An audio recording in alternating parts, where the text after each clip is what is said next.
So this month of August, we are talking about experiencing God's abundance. Sabihin mo sa iyong katabi, nais ng Diyos. Sabihin mo naman, nais ng Diyos na sumagana ang buhay mo. Sabihin mo nga sa iyong katabi, ayaw ng Diyos na ikaw ay manatiling mahirap habang panahon.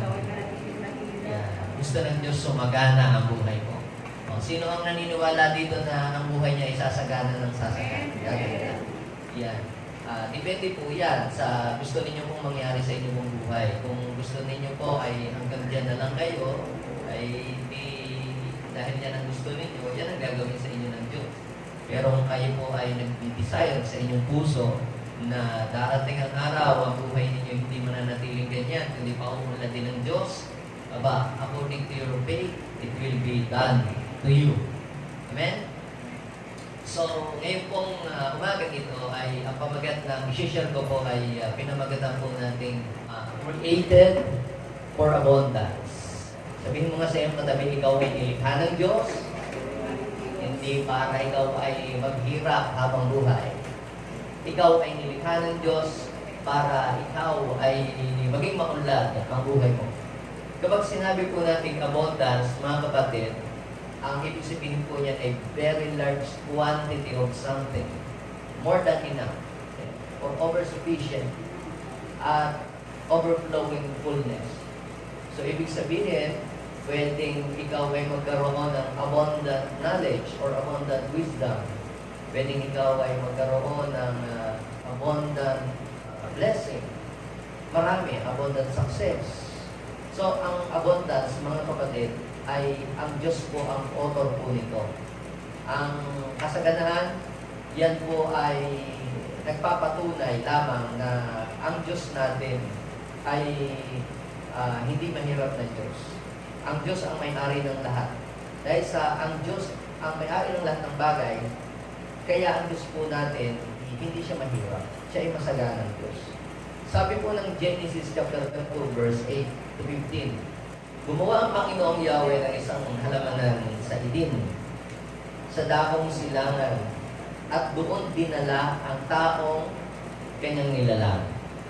Pinatubo niya roon ang lahat ng uri ng punong kahoy na magandang pagmasdan at masarap ang bunga. Sa gitna ng halamanan ay naroon ang punong kahoy na nagbibigay ng buhay. At gayon din ang punong kahoy na nagbibigay ng kaalaman tungkol sa mabuti at masama. Umaagos noon mula sa Eden ang isang ilog na dumidilig sa halamanan. Palabas doon, ito ay nahahati sa 4 na sanga. Ang una na kung tawagin ay ilog Pison ay umaagos sa lupain ng Habila. Lantay ang pinturon at marami ring bidilo at batong onis. Ang ikalawang sanga ng ilog na tinawag na Gihon ay umaagos sa lupain ng Ethiopia. Ilog Tigris naman ang tawag sa ikatlong sanga at umaagos naman ito sa silangan ng Assyria. Ang ika-4 na sanga ng ilog ay ang Euphrates. Tingnan ninyo yung verse 15. Basahin natin sabay-sabay. Go. Inilagay ng Panginoong Yahweh ang tao sa halamanan ng Eden upang ito'y pagyamanin at pangalagaan. So, pagpalain ng Diyos ang pagbasa natin ng kanyang pagbuhay ng salita. So, ang Diyos po, siya po ay creative. Ang Diyos po, mga kapatid, ang siyang nag-design ng buong mundo. Kita nyo, ang unang nilikha ng Diyos, ang langit at lupa, tapos nilagyan niya ng design, nilagyan niya ng mga lightings, naglagay siya ng buwan, naglagay siya ng bituin. So, very creative ng Diyos. Naglagay siya ng galaxy, ng mga ilaw, iba-ibang kulay. At lumikha din siya ng mga puno na namumunga, nagdadahon, mga maliliit at malalaking puno. Lumikha din siya ng mga ibon na lumilipad sa hipapawid. Lumikha din siya ng mga hayop na naglalakad, malalaki at maliliit, maging mga gumagapang na hayop. At lumikha din ang Panginoon ng isda. So lahat ng bagay na nakikita po natin, mga kapatid, yan ay ginawa po lahat yan ng Diyos. So, pagkatapos po ng likhain ng Diyos ang lahat pong yan, gumawa po siya ng isang garden. Yan. Sabi po doon ay yung garden na yon ay may dumadaloy na river doon. At yung river po na yan, na dumadaloy, na dinadaluyan ng river na yon, ang ibang part doon ay mayroong mga mamahaling bato. Ang iba doon ay mayroong mga yunto. Tapos, ang sabi ng Panginoon ay likhain natin ang tao at gawin natin siyang, at palarawan natin. Gawin natin siyang tagapamahala sa lahat ng bagay na ating ginawa, sabi ng ating Panginoon. At ginawa niya nga po ang tao. At sabi po doon sa binasa natin, sa bandang huli, yung tao po ay nilagay niya saan? Doon sa Garden of Eden. Pag sinabing Garden of Eden, ito ay lugar na masagana. Doon inilagay ng Diyos yung tao. So, dito, mga kapatid, mapapansin po natin, doon sa unang-unang design ng Diyos sa tao, ang tao po ay dinesign ng Diyos para ilagay doon sa masaganang lugar, hindi doon sa pangit na lugar o hindi sa mahirap na lugar. So, man created for abundance, not for scarcity or poverty. Ngayon, bakit ang tao ay naghirap ng ganito? Ang daming tao naghihirap, ang daming tao na naghihikahos ang buhay.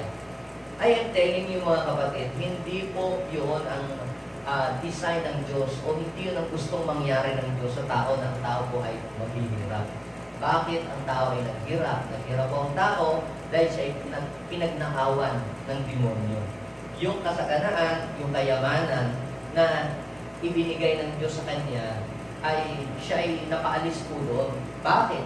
Dahil dinisip ni Satanas ang tao para yung pong tao na yun ay sumuway sa Diyos. At kung ang tao po ay sumuway sa Diyos, pumasok po ang tatlong klase ng sumpa.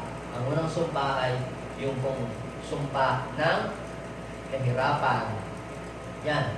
Diba sabi ng Panginoon, nung magkasala si Adan, dahil kinain mo yung bunga ng punong kahoy na pinagbabawal ko, ang lupang ito na aking nilalang ay aking susumpayin. Para ikaw ay magkaroon ng makakain, magpapawis ka hanggang sa mali.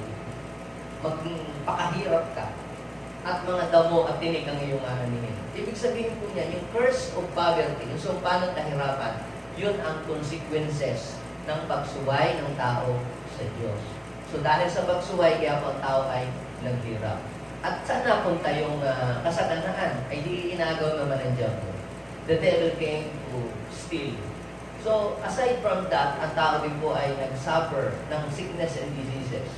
At ano pa, yung pangatlo, yung death. So, ang poverty, mga kapatid, yan po ay curse o yan po ay sumpa.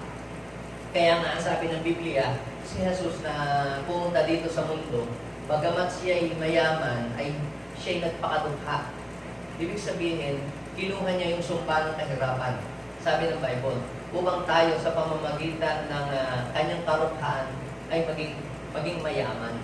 So, ibig sabihin, mga kapatid, nung ang Panginoong Jesus ay pumunta dito sa mundo, ay ang tao po ay tinubos niya, hindi lamang sa kasalanan, tinubos din ng Diyos ang tao sa kahirapan. Kaya sabihin mo nga sa iyong katabi, ayaw ng Diyos na maghirap ang iyong buhay. Bakit ang mga tao ay nagsasuffer pa rin ng kahirapan? Bakit marami mga Kristiyano ay naghihirap ang buhay? Napakaraming dahilan kung bakit. Pero meron pong mga pangunahing dahilan. So, number one, because of wrong theology. Sabihin natin, wrong theology. Anong ibig sabihin ng theology? Ito po yung paniniwala, aral, ito po yung kanilang mga kinagisnang naipasa sa kanila, na ituro. Pwedeng ng ministro, ng pare, o ng pastor nila, na kapag sinabi po natin theology, ito yung paniniwala sa isang bagay patungkol sa Diyos. So, ang paniniwala ng iba, hindi dapat tayo magpapayaman kasi pag mayaman ay malalayo ang buhay po natin sa Diyos. Totoo ba na pagka mayaman, nalalayo ang buhay sa Diyos? At ang tanong ay ko naman ay ito, bakit pag mahirap ba, nagiging malapit din man ang tao sa Diyos? Pansinin niyo po yung mga bansa na mataas po yung mga crime rate. Ang patayan, ang nakawan, lahat po ng mga klase ng mga vices ay naroon. Isa sa mga dahilan kung bakit napakataas ng mahihirap ang mga tao. Kaya sila gumagawa ng mga masama. Samantalang sa mga mauunlad na bansa, sa mga mayamang bansa, pansin ninyo, less crime, at saka ninyo, pag nagkaroon ng mga calamity, sino ang unang-unang tumutulong? Yung mga mahihirap na bansa o yung mga masasaganang bansa? Di ba yung mga masasagana, yung mga bansa mayroong kaya? So, ang abundance, mga kapatid, yan po ay ang Diyos po ang lumikha niyan. Huwag natin ibigay sa kaaway. Yung theology ng iba, ang paniniwala nila, ang kayamanan sa devil. No! Ang kayamanan po, hindi po yan pag-aari ng dyablo. Ang dyablo po, wala po siyang pag-aari. Dahil siya nilikha din lamang na anghel dati, na nagkaroon siya ng paghahangad na agawin ang trono ng Diyos. Eh, hindi naman siya nagtagumpay, kaya pinaatalsik siya ng Diyos sa langit. Kaya siya naging si Satanas. Ngayon, mga kapatid, dinidisip niya ang maraming tao. Kaya, kinakailangang mabura sa ating isipan na ang kayamanan ay sa demonyo. Hindi sa demonyo ang kayamanan. Pagka ang tao ay masagana, ay maunlad, ay nako, carnal. Hindi po totoo yun. Dahil napakaraming mga tao sa Biblia na mga lingkod ng Diyos na masasagana ang buhay at the same time, they are full of love kay God. Ang abundance, yan ay nilikha ng Diyos para sa atin. Ngayon, ano pa? Aside doon sa wrong theology, wrong company, kapag napasama ka doon sa mga taong ang kanilang kaisipan ay hindi na sila nangangarap na umunlad. Ganun na sila. So, because of that, nahahawaan po sila ng mga tao. Maging gano'n. Kung po, nakasama ka sa mga taong mga tamad, wala nang pangarap na umasenso sa buhay. Umasa na lamang sa kapwa nila o umasa sa gobyerno. Kaya ano ang mangyayari? Ang iyong buhay, instead na paangat, ay magiging pabagsak. At ang isa pa po, yung pong tinatawag na wrong strategy o maling pamamaraan. Paano yun? Ano yung wrong strategy? Yung ang kasaganaan na hinahanap mo sa maling paraan. Sa pagsusugal, di ba? O kaya naman ay ikaw ay yung kasaganaan ay kinukuha mo sa maling paraan. So, wrong strategy, wrong company, and wrong theology.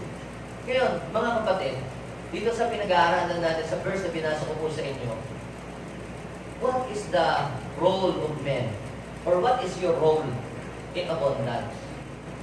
Ang tao ay nilikha ng Diyos para maging masagana at para ang kanyang buhay ay maging maunlad. Yan ang dapat na ilagay po ninyo sa isip. Who is our God? Our God is a God of abundance. Ang Diyos ay Diyos ng lahat ng tao. Diyos siya ng mayaman, Diyos din siya ng mahirap. Pero hindi siya Diyos ng kahirapan. Diyos siya ng mga mahihirap, pero hindi siya Diyos ng kahirapan. Ibig sabihin, hindi siya Diyos na nangangarap na ang buhay mo ay maging idle o maging dukha ka habang panahon. Imagine nyo kung kayo po ay tatay. Bawa, marami kayong mga lupain, marami kayong mga ari-arian, at meron kayong anak. Kayo po ba ay papayag ng inyong anak ipapasok na walang tsinelas o walang sapatos, punit-punit ang damit? Anong sasabihin ng mga tao? Grabe naman yung tatay nito. Hindi man lamang binilihan ng sapatos o tsinelas. Sino napupulaan? Di ba ang magulang? Ikaw nga, bilang tao, ganito eh.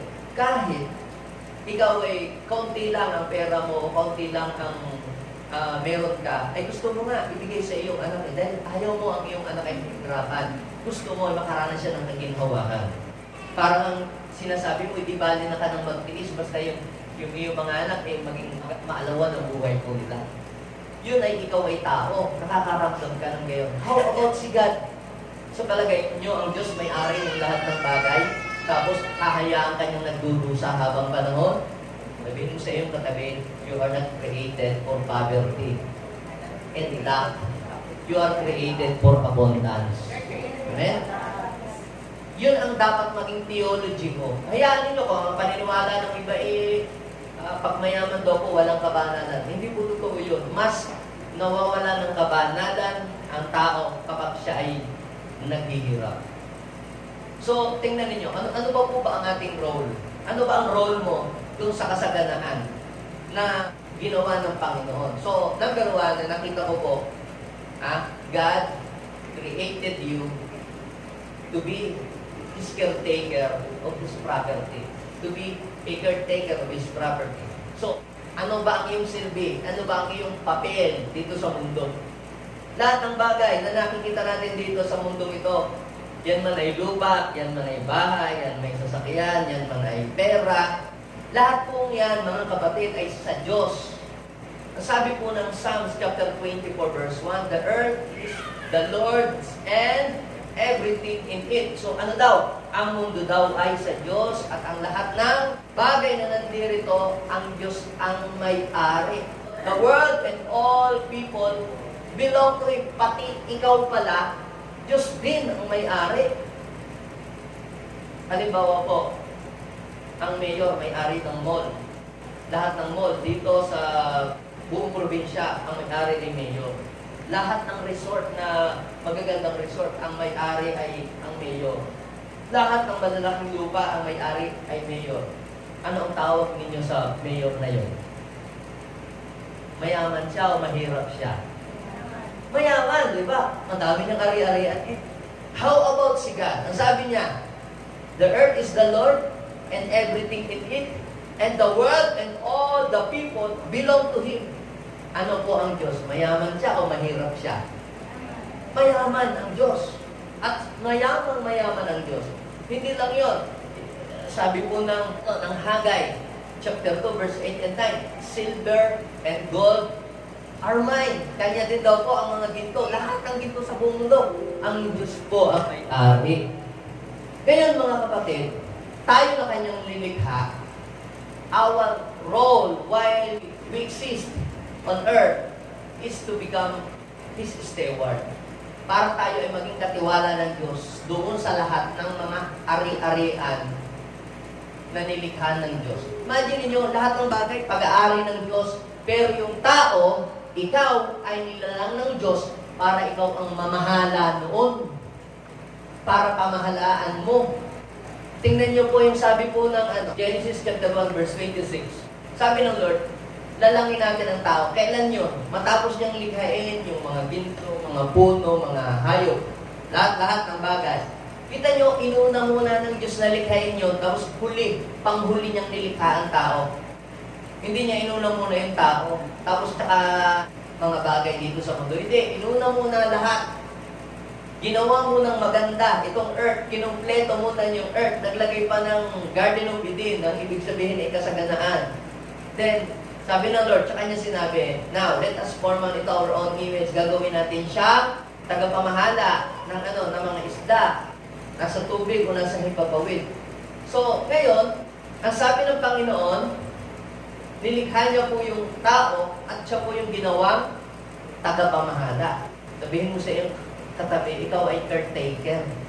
Imagine mo, di ba pagka ikaw ay naging isang tagapamahala sa isang mayamang mansyon, aba, pag uwi mo sa inyo, ikay proud na proud, aba, ako ay sa mansyon nakatira. Tapos ikaw, pinagdadrive ka ng isang mamahaling sasakyan ng iyong amo. Pagdadaan ka doon sa tapat ng inyong bahay, bubusira ka ng malakas para ipakita doon sa iyong mga kasama. Ano ba? Matindi ang aking sasakyan. Mamahalin. Teka, hindi naman iyo yun. Pinadrive lang sa iyo. Now, ano po ang point dito mga kapatid? Kung sabi, the earth is the Lord and the fullness thereof, yung bagay na meron ka, kapatid, yung yaman, ari-arian, pahiram lang yan ng Diyos.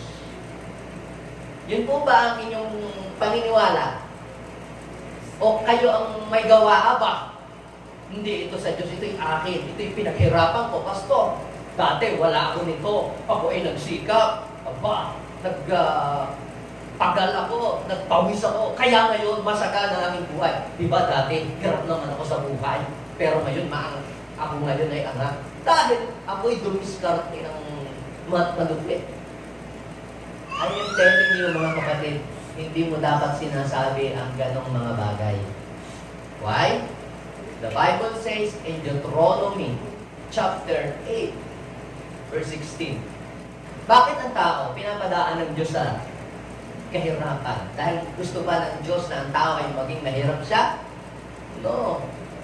Kaya ang tao pinadadaan ng Diyos sa kahirapan, sa pagtitiis, para siya maging humble, para hindi siya magyabang, para hindi siya malaki. Kita ninyo yung mga taong sanay sa hirap. Di ba? Kung itrato niya yung mga taong mahihirap, ay maayos siyang makitungo. Bakit?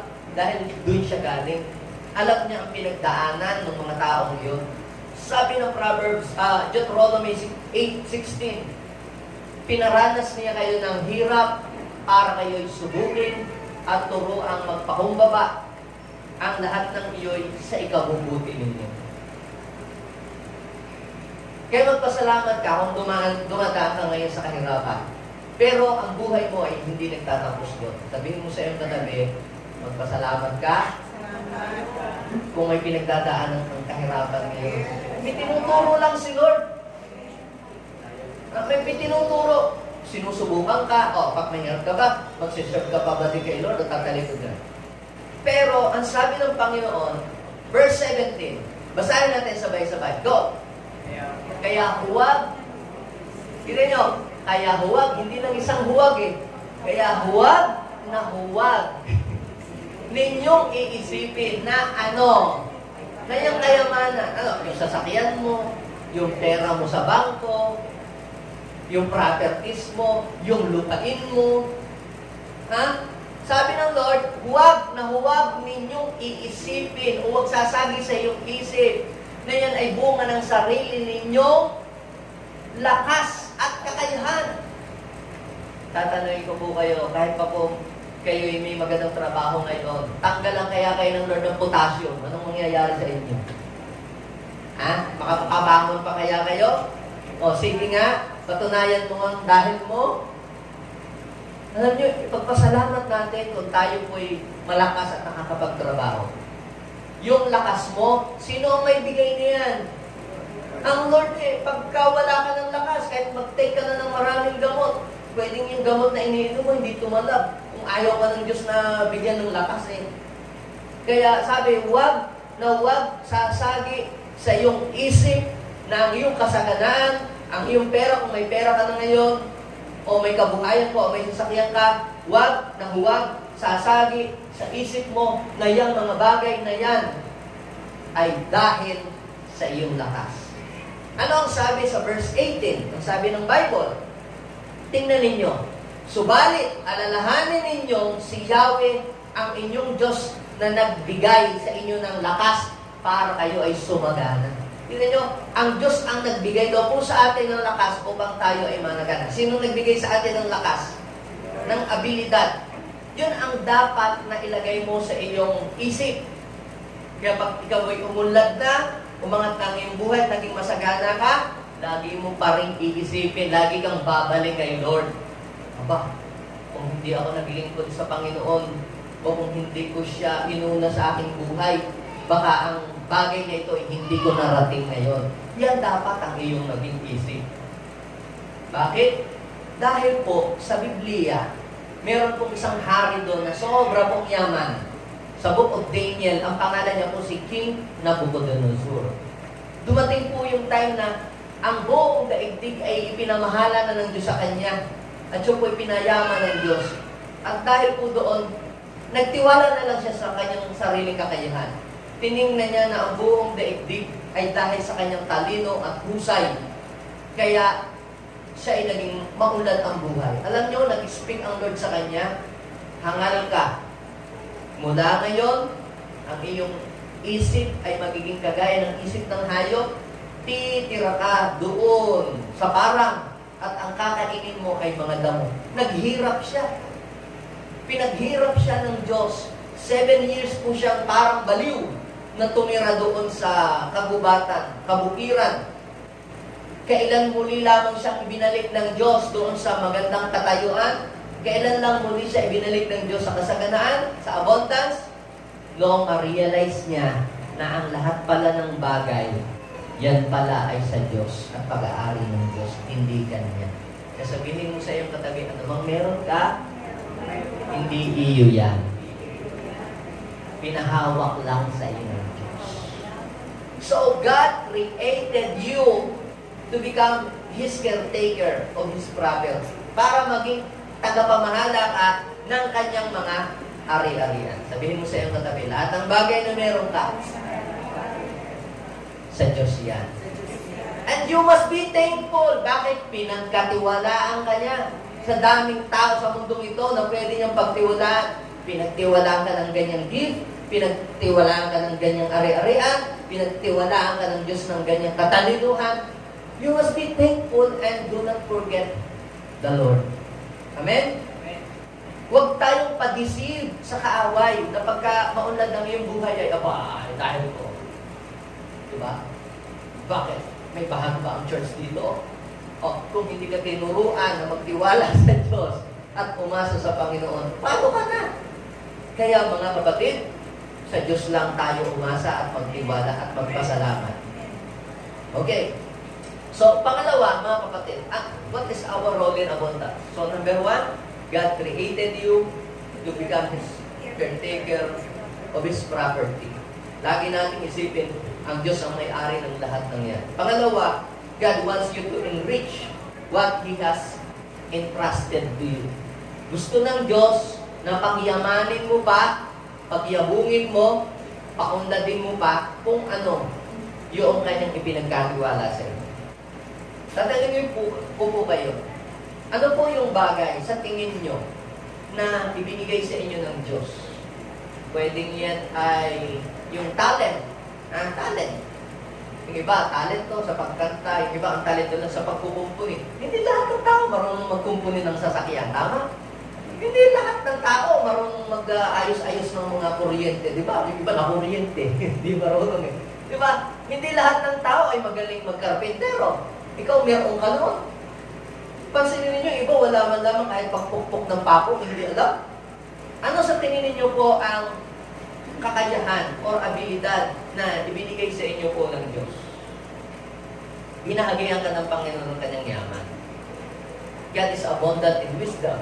God is abundant when it comes to talent and ability.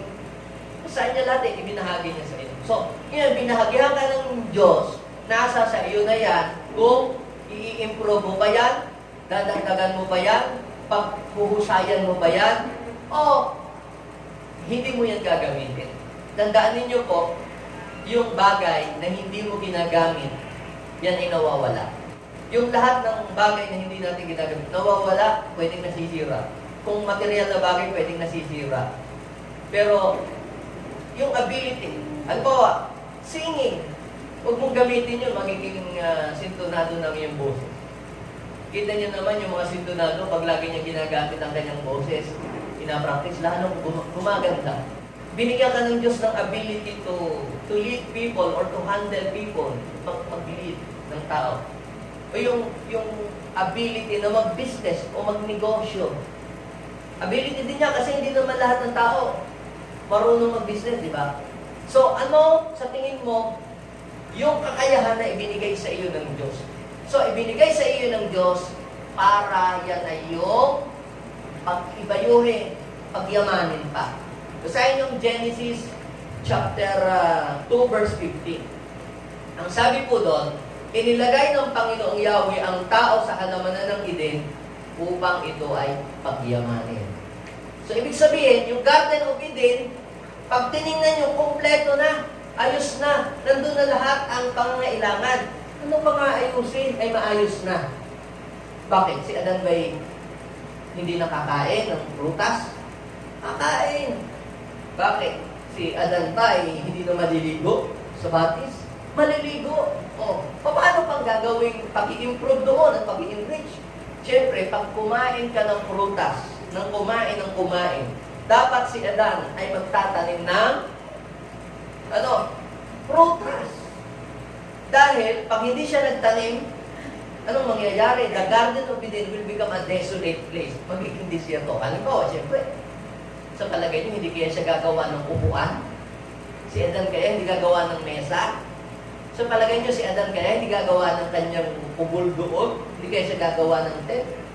Hindi kaya siya puputol ng kawayan para pangsibat niya o panghuli ng isda? Kaya ngayon, kung putol lang siya ng putol ng kahoy, tapos hindi siya magtatanim, hindi niya papalitan yung mga pinutol niyang kahoy, what will happen to the Garden of Eden? Kaya pansinin niyo, ano ang nangyari sa ating mundo, sa ating bansa, sa mga bundok, nagkakaroon ng landslide. Dahil instead na i-enrich ng tao yung mga punong pinutol, inubos ang puno. Yun, nagkaroon ng landslide, nagkaroon ng baha. Kaya grabe po ngayon ang kalamidad. Hindi niyo po ba napapansin? Kasi yung kasaganaan na ibinigay ng Diyos ay hindi niya po ito pinalitan. Hindi niya in-improve. Sinira niya. Sinira ang bundok. Hinukay ng hinukay yung ginto. Hindi ibinalik yung lupa. Ano po ang nangyari? Ayun, nasira. At ang calamity na dumarating ngayon, ayan ay consequences sa mga taong sumira ng natural resources. Dahil ang purpose ng Diyos, kaya inilagay ng Diyos ang tao sa Garden of Eden is to take care of it and to cultivate it.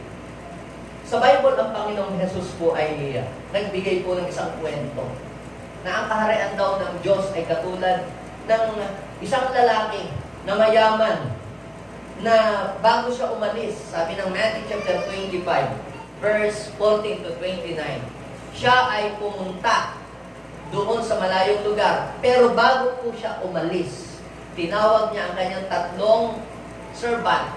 At ang sabi, mga servant, halika kayo. Yung isa binigyan niya ng 5 bags of gold. Yung isa binigyan niya ng 2 bag of gold. At yung isa ay binigyan ng 1 bag of gold. At sabi po ng verse 15 ng Matthew chapter 25, binigyan ang bawat isa ayon sa kanyang kakayahan. So si Lord po, hindi po siya unfair. Grabe naman Lord, bakit siya? Panginoon, sasakyan na magandang SUV sa akin Lord, motor lang. Alam niyo po, sabi ng Bible, binigyan ang bawat isa ayon sa kanyang kakayahan. Ngayon, ano po ang ginawa nung binigyan ng 5 na bag of gold? Sabi ng verse 16, humayo agad at kanya ito ipinangalakal. At nung pong siya'y bumalik, yung 5 ay naging 10. Ang gagaling. Hindi niya ginastos, hindi niya dinala sa sanglaan. Ang ginawa niya, pinagnegosyo niya. At tumubo ng 100%. At ganoon din daw po, ginaya siya nung binigyan ng 2. At ganoon din ang nangyari, tumubo din. At naging 4. Pero yung pong isa, ano po ang ginawa? Tinago niya. Wala siyang ginawa. Hindi niya ito in-enrich, hindi niya pinagyaman, hindi niya minultiply. Pagbalik, akala niya, okay lang yung kanyang ginawa. Hindi niya alam na lahat pala sila, pagdating ng araw, ay ipagsusulit nila yung lahat ng ibinigay sa kanila. Ipinahawak lang pala na dapat pala yan ay ipagsusulit natin sa Diyos. Lahat ng bagay na meron tayo, mga kapatid, yan man ay lupa o bahay o pera, ministry or organisasyon or whatever na anumang bagay na hinahawakan mo ngayon, ipagsusulit mo yan sa Diyos pagdating ng araw. Anong ginawa mo dyan sa talento o kakayahan na ibinigay ko o position na ibinigay ko sa iyo? Ikaw ba'y naging mapagsamantala tao? O ikaw ba'y naging matulunging tao? O ikaw ba ay taong naging generous? So, nung nagsulit na yung binigyan ko, mga kapatid, ng 5. Ito po yung 5 binigyan niya sa akin, nag-multiply, nadoble, naging 10. Ano sabi ng Lord sa kanya? Thou art good and faithful servant. Come and celebrate with me. Ganon din po yung ginawa ng binigyan ng 2, nag-multiply din. Pero yung binigyan ng isa, nagalit ang Panginoon doon. Sabi, angal, tamat. Sana nalagay mo sa bangko para man lang nag-interest kahit konti. Kaya alam niyo po, ang ginawa ng Lord, nagalit ang Panginoon doon sa mayroong kakaunti na walang ginawa. Kaunti na nga lang yung binigay ko sa iyo, tapos ang ginawa mo, tiningga mo lang. Kaya ano po ang sabi ng Matthew chapter 25, verse 28. Kunin ninyo sa kanya yung 1,000 sa 10 ginto at ibigay sa may 10,000 sa 10 ginto. Ibig sabihin, yung kakaunti, kinuha pa at ibinigay doon sa binigyan ng marami. At sinabi ng Panginoong Yesus, ito ang may sabi ng Panginoong Yesus, for everyone who has will be given more. Ang meron daw, bibigyan pa. And he will have an abundance. Whoever not have, even what he has, will be taken away from him. May kasabihan ng tao, bakit ang mga mayayaman ay lalong yumayaman? At bakit ang mahihirap ay lalong naghihirap? Yan, ang sabi, Matthew 25:29, ang meron ay bibigyan pa, ang wala, yung kaunti kukunin pa. Because, ito ang totoo dyan, abundance attracts abundance. Lacks or poverty attracts poverty. Kaya, pangarapin natin, declare natin, ipanalangin natin, i-desire natin, i-work out natin na makaalis tayo sa kahirapan at tayo ay pumunta doon sa kabila. Saan? Sa lugar ng kasaganahan. We must desire abundance. We must dream for abundance. We must pray for abundance. We must work out. Kailangan may gagawin ka para ikaw ay makaalis doon. So marami po mga tao, in-embrace na nila ang kahirapan, in-enjoy na nila ang kahirapan, minahal na nila ang kahirapan, at nag-stay na sila doon. Sabihin mo sa iyong katabi, poverty is not your destiny. Poverty is our departure. You are destined for abundance. Sabihin mo sa iyong katabi, you are destined for abundance.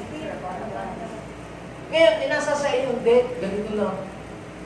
Ano pa yung wrong theology ng madami? Hindi, dadating na si Lord, huwag na tayong magsikap, huwag na tayong magtrabaho, huwag na tayong dadating na si Lord. Paano kung si Lord ay after 50 years pa pala bago dadating? O, ilang taon ka mabubuhay? 40 years, habang panahon ka maghihirap.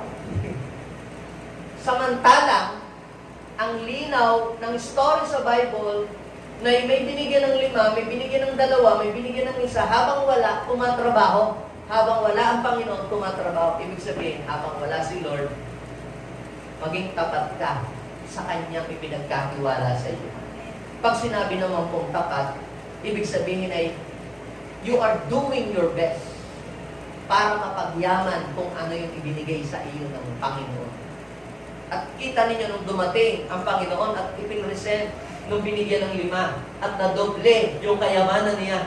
Natuwa ang Diyos doon sa nadoble ang kayamanan. So, ibig sabihin, hindi galit ang Diyos sa taong nagpapayaman sa tamang paraan. Saan nagalit ang Panginoon doon sa story? Doon sa walang ginawa para pumunlad ang kanyang buhay. Ano yung number 1? Role po natin sa abundance. Ikaw ay created para ikaw caretaker ka. At para pagyamanin mo kung ano yung i-improve. Di ba sabi ng Panginoon, ibinigay niya sa tao. Genesis chapter 2, verse 19. O, ikaw na ang bahalang magpangalan. Kung anong ipangalan mo, itawag mo, yun ang itatawag. At tao nga ang nagbigay ng pangalan sa mga hayop, sa mga puno. So yung pag-i-improve, pag-develop, binigay sa iyo ng Panginoon, may igaganda pa. May iaayos pa. O, ang pangatlo po, na-roll po natin mga kapatid, God wants you to use abundance in a right way. Gusto ng Diyos na gamitin mo yung kasaganaan na meron ka sa tamang paraan. In a proper way. Ano po ba ang tamang paraan at ang maling pamamaraan? Yung iba, gusto nilang sumagana kasi gusto nilang inggitin yung mga taong dating ng maliit sa kanila. Gusto nila makaganti. Diba? Para gumanti. Kaya pala sila gusto maging masagana kasi gusto nilang maghiganti. Hindi po yon ang purpose ni Lord. Kaya pagka ganun ang yung purpose, lalo kang hindi bibigyan. Baka kukunin na sa iyo ng Panginoon. James chapter 4 verse 3. Humihingi, walang natatanggap kasi mali ang motibo, mali ang layunin. Sabi ni James, sa James chapter 4 verse 3. Mali daw po ang hangarin ng kanilang puso. Kaya kahit humihingi sila, hindi sila binibigyan. Mali ang motibo. So hindi po masamang humingi sa Diyos, pero dapat ay tama ang motibo mo, bakit ka humihingi ng isang bagay na yun. Ba't mo gustong sumagana ang buhay? Ba't mo gustong umangat? So ano ang right way para ikaw ay maging channel of blessing sa ibang tao?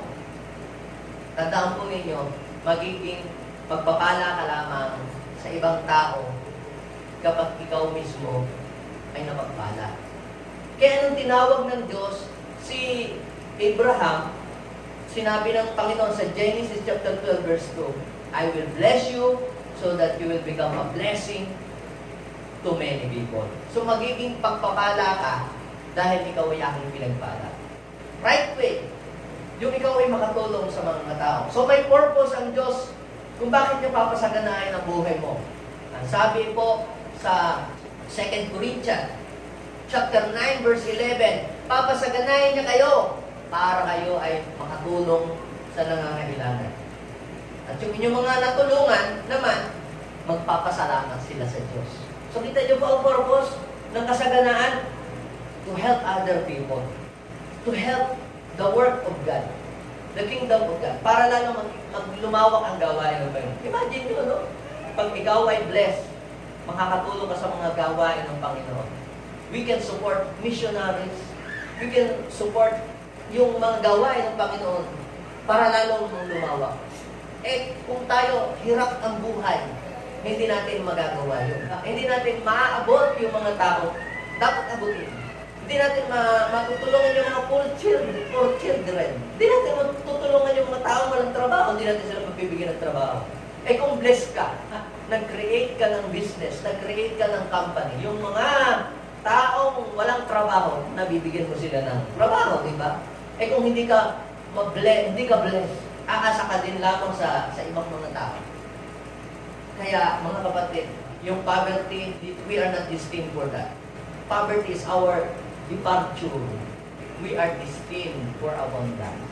Amen? Dapat gamitin pala natin yung kasaganaan para saan? Para mapapurihan ang Diyos, para matulungan ng ibang tao. Ang sabi, 2 Corinthians chapter 8 verse 14. Dahil kayo ay masagana ngayon, makakatulong kayo sa ibang tao. So, para pagdating ng araw, ikaw na nasa kagipitan, yung mga tao na tinulungan mo, tutulungan pa rin nila. Now, before I end, ibinigay ng Diyos ang kasaganaan hindi para ikaw ay tumalikod sa Kanya. Ibinigay ng Diyos yung kasaganaan para para gamitin mo sa tamang paraan. Lucas chapter 16 verse 9. Basahin natin sabay-sabay. Gamitin ninyo ang kayamanan ng mundong ito. Saan? Sa paggawa ng mabuti. Yung iba, ang kayamanan ng mundong ito ay ginagawa nila sa paggawa ng masama. Ginagamit sa paggawa ng masama. Pero ang sabi ng Panginoon, gamitin natin ang kayamanan ng mundong ito sa paggawa ng mabuti. At maubos man yan, may tatanggap sa inyo sa tahanang walang hanggan sa langit. Ganito po pala yan, mga kapatid. Kapag yung kayamanan dito sa mundo ay ginamit mo for the glory of God, ginamit mo to support the work of God, to help other people, you are putting or investing riches and wealth in heaven. Ikaw pala ay nag-iimpok ng kayamanan sa langit. Kapag ikaw ay tumutulong sa gawain ng Panginoon, nagbibigay sa gawain ng Panginoon, nagsusuport ka pala sa vision, tinutulungan mo yung mga taong walang kakayahan, sinusuportahan mo yung mga taong mahirap ang buhay para umangat sila, gamit ang resources na meron ka, I am telling you, you are putting your treasure in heaven. Sabihin natin, ikaw ay masagana dito sa lupa, marami kang ari-arian, sasabing marami kang pera. Ngayon, pagdating sa pagtulong sa kapwa, pagdating sa pagtulong sa gawain, lalo na sa church, you're so very allergic. Bakit? Pinaghirapan ko, ba't ibigay siya? Okay, namatay ka ngayon. Di maganda ang bahay mo dito sa lupa, namatay ka na. Pag-akyat mo sa langit, sabi ni Lord, pasok. Tapos, doon ka pinatulog sa barong-barong na mabubol. Sasabihin naman sa iyo ni Lord, diyan ka. Tapos yun namang isang generous, dito ka ito, sa mansion ka tumira. Sasabihin mo naman, ay Lord, mas angat nga ang buhay mo dyan. Samantalang ako, mas magandang bahay ko. Yan, nagre-renta lang. Sabihin siya ni Lord, yung taong yan, napaka-generous. Yung mga tao sa lupa, tinutulungan ng mga nangangailangan, nagsusupport sa gawain. Kaya ngayon, sa mansion siya dito, ay ikaw, uripot ka. Wala kang ipinapadalang materialis dito, tapos naghahanap ka ng magandang tirahan dito sa langit. Ako yung point ko. Wala namang bangko sa langit para mag-deposit ko pa doon. Pero yung pagtulong mo sa kapwa, pagsuporta sa gawain, you are building an eternal home in heaven. Yung pagtulong mo dito, sa gawain man niya ng Panginoon o sa tao, ay ikaw ay ipinagagawa ng Diyos ng tirahan na maganda sa langit. Kaya, bakit pangit ang magiging tirahan mo sa langit kapag wala kang ginagawang mabuti dito sa lupa para tumulong sa iyong kapwa? Kaya, mga kapatid, hindi mo naman kinakailangan maging milyonaryong kagaya ni Bill Gates para makatulong ka sa iyong kapwa. You must be faithful in a little things. Share what you have. Kung ano yung kaya mong gawin para sa ibang tao, para sa gawain ng Panginoon, do it. At ang sabi ng Panginoon, ang mapagkatiwalaan sa maliit na bagay, pagkakatiwalaan ng Diyos sa malaki. Pag nakita ng Diyos, yung desire ng iyong heart, sabihin mo sa katabi, humahanap ang Diyos ng mga taong kanyang pwedeng pagkatiwalaan. Sabihin mo nga sa iyong katabi, parang ikaw na yun. Ikaw na ba yun? So, you are created for abundance. Let us pray. Father, we thank you so much, O God. Alam namin, Panginoon, ang buhay namin hindi natatapos dito. May magandang plano pa para sa buhay namin. Lord, dinideklara ko ang lahat ng umattend ngayon dito ngayong umaga, may mararating pa ang buhay nila. May iaangat pa ang buhay nila. May iuunlad pa, Panginoon. Lord, pinaniniwalaan namin ang iyong mga salita na sinabi sa amin. Hindi pa nakikita ng mata, hindi pa naririnig ng tenga, hindi pa rin sumasabi sa aming isip kung ano ang inihanda mo, Panginoon. God, sa mga umiibig sa iyo. Habang nakayuko ka at nakapikit, mag-pray po kayo sa Diyos na, Lord, naniniwala ako na kaya mong pasaganahin ang buhay ko. Kaya mo akong bigyan ng ability, ng wisdom, ng resources, ng mga talents. Kagaya ng ibang tao na ngayon ay maunlad ang buhay because they have talents, they have abilities, at lahat sila ay nag-umpisa lamang sa wala.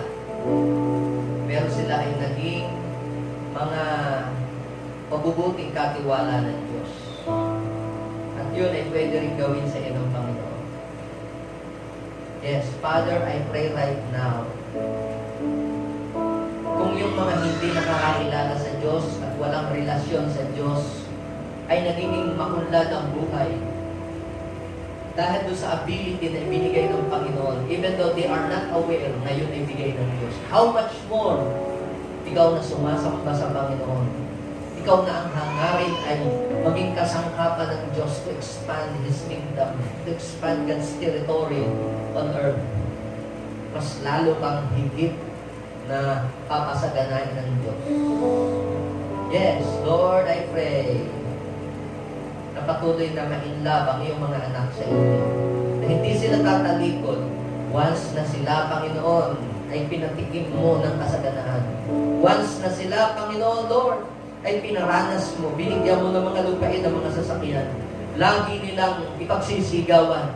Ngayon ay dahil sa lakas, dahil sa ability, dahil sa galing na bigay mo, Panginoon. Na wala kaming pag-aari. Lahat ay biyaya mo, Panginoon. Lord, na hindi ka nila makakalimutan. Kahit na sila nandun na sa ibang lugar, o nasa ibang dako, o nasa ibang bansa, hindi nila makakalimutan na lahat ng bagay ay biyaya mo lamang, Panginoon. At kami ay pinagkatiwalaan mo lamang ng mga bagay na ito.